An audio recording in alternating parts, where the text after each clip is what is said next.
obviously what's been spicy has been Lamar Jackson.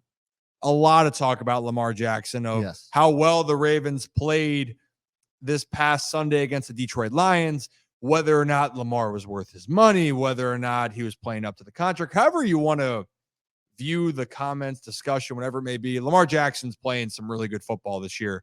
And his former teammate, RG3, was very complimentary and also just had some interesting perspective on the time he was there with not only Lamar Jackson, but with Joe Flacco. Probably not many quarterbacks that throw a prettier ball than Joe Flacco. Being 6'6", big arm. He could drop it in the bucket from 65 yards away. It was unbelievable. You know, I haven't seen very many quarterbacks that can do that. There's a viral clip that was going around in 2018. This is Lamar's rookie year. And it's me and Joe on the sideline coaching Lamar up about a certain throw and when to make that certain throw. And in that moment, I was doing what I normally do every single week with Lamar, talking about these different throws. And in that moment, Joe jumped in and started teaching Lamar things there on the sideline. And I was like, oh, we're really going to go somewhere now, because that was like the first moment that our entire room was like on the same page of, we got to help Lamar do everything that he needs to do to help us win games. And it's not about self in that moment. So you heard it there. It's conversations, and obviously it's going back to when Lamar's rookie year, Joe Flacco was a starting quarterback, and that was a big changing of the guard when the move was made. Yeah, and you know what? Like the whole conversation is on RG3's YouTube channel. He actually prefaced that by saying like how awkward the quarterback's room was, you know, after they drafted Lamar. And that it was kind of weird. And you got to imagine, right? Like, it's got to be weird and if you're the franchise quarterback and then all of a sudden, you know, your franchise drafts somebody, you know, another quarterback, and then it's like, oh shit, like I'm either on the hot seat or I'm on my way out. Maybe there's some reality that sets in, like Father Time's caught up to me, or maybe it's just my time's done here. You know, we saw that with the whole Jordan Love, Aaron Rodgers situation, and we've seen that all around the league. We saw that even with like a Baker Mayfield situation, and he wasn't even there. He wasn't even there that long. Hey, Carson Wentz, Jalen Hurts getting picked. No one was expecting Jalen to go to the Eagles, especially after they thought Carson would get back to that MVP performance, which he didn't. And obviously it turned out for the Eagles and for the Ravens. Right. And you got to imagine that, like, in the beginning, it had to have been awkward. There's nobody should have been surprised by that, but it is kind of cool to hear that, like, Joe and then RG3, of course, were like, you know, kind of saw the writing on the wall, and it was like, well, we could sit here and be assholes, or we can actually help them out and like actually help the team win, which you kind of saw that shift, right? Once Lamar started after Joe's quote unquote hip injury, whether it was real or not. And then Lamar started the next game, and it was history after that. And it was kind of one of those things where it was just cool to see, because you don't see that all of the time. Yeah. And, you know, Aaron Rodgers talked about how he would, you know, give Jordan Love pointers or just talk to him about talk ball with him. But it was never like this, I thought. Yeah. I think, you know, we talked about the reality setting in with Flacco. I think a lot of that also comes from the fact that it's not that they just drafted a quarterback. They traded back in the first round to get this quarterback that has been falling. And I don't even want to say, it's not like a Will Levis falling. It was a Heisman quarterback who has shown everything in the world, but it's just this, where does he play narrative of, could this style win? So all of a sudden, it's also, in some ways, Joe could have been like, what can I teach Lamar with his play style? Because talk about two polar opposite quarterbacks. Oh, yeah. I mean, that's strong arm pocket. If Joe got outside the pocket, you were hoping he could scamper 5 yards for a first. But now you have, okay, we need plays. You know, we would have plays where Lamar would come on the field and you'd see Flacco standing out in wide receiver, extremely uninterested in the play. Yeah. And it did take a little bit to finally get to what RG3 talks about, where he's like, okay, it's all past us. Now let's go forward and help this kid win. Yeah.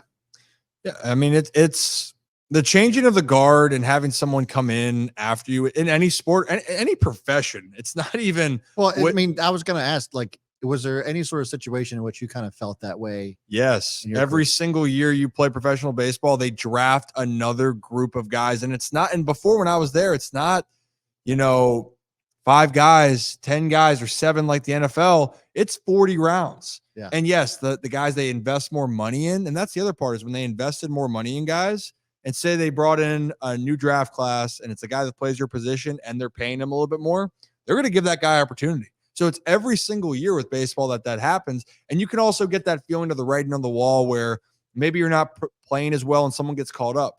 I mean, kind of for me in 2021, that was kind of a sense that I had. And look, I was at a different stage of my career. I was not playing as well when I had the opportunity. And then they had to make decisions. And so in this case and that's on a smaller scale, right? Yeah. Like mine's a smaller scale where it's just a different circumstance. In the NFL, there's one starting quarterback for every team. And in this case, Joe Flacco had been the starter and had been, and for as long as it's going to be right now, Lamar Jackson's on pace to be the best quarterback that the Ravens will have. But at this current moment, still the best quarterback in franchise history was Joe Flacco. Yeah. Because of what he's accomplished, because he's what he's done in the playoffs. He brought a Super Bowl back to Baltimore. So all of that, it's still, you can be confident in your abilities, but that still hurts. It hurts a little bit to go, I feel like I've done a lot.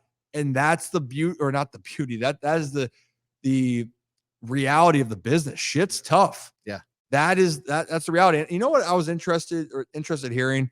RG3 was saying about trying to mentor with it. And I didn't really like the sense of saying that Joe wasn't trying to help or his example of trying to help is going to be different. He's not going to be maybe the more nurturing, but by no means did I think that he was a negative influence on anything with Lamar. No, I don't think you're going to hear Lamar say that either. And I would make the argument that it's probably more scheme based or, look at this defense. This is how it's set up. Let's look at some film type of thing rather than like, I'm going to, completely different players, right? Joe's a statue in the pocket, whereas Lamar's all over the place. So like, there's nothing that Joe's going to be able to give him from that standpoint either. So I would think that if there's any sort of insight, it would have been on scheme or, how to read defenses, something like that, rather than, more than anything else. And I think another thing, and it goes to a lot of the person Lamar Jackson is let's say, even if there were moments that RG3's talking about where it just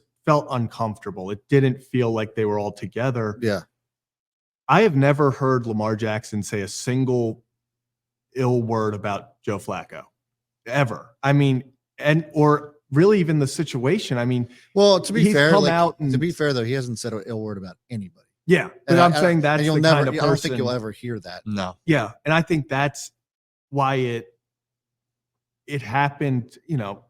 Assuming that it was uncomfortable, I think it happened to a right person, because a lot of players, they come in and the quarterback's like, I can't really help you. That can mess with guys. But Lamar was just like, that's okay. I'm just going to keep doing my thing. Yeah. This is staying in house. I'm not going to say, oh, like I wish, Joe could help me more and cause issues. It was just, okay, we're just doing it. We're just going. Yeah.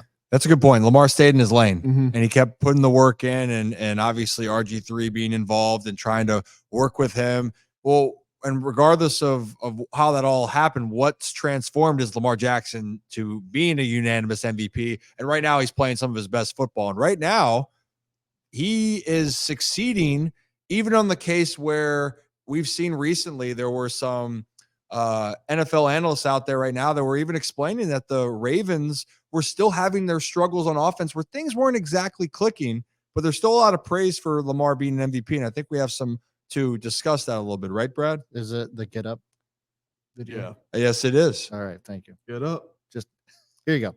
Team that we saw on Sunday, they beat every team in the NFL. Listen to what they did to the Lions. Yeah. Right? The Lions are a top-level NFC team, right? We've been raving about what they've been doing with Jared Goff. The Lions defense hadn't given up 100 yards rushing in a game all year long, and the Ravens put up 100 yards on them in the first half. Yes, sir. All right, so now I was talking about how the guys around Lamar needed to step up and be more, And they did exactly that. I mean, he had the most yak yardage ever in his career, 196 yards of it. I think he threw for 223 yards off of 11 play-action passes. So normally we've seen this offense be generated through Lamar and his running ability, and he's showing you now that he can be that elite passer because he's always been that way. He just needed a coach that was going to believe in him. Anyone hating on him now, they're just being green for that. More from RG3.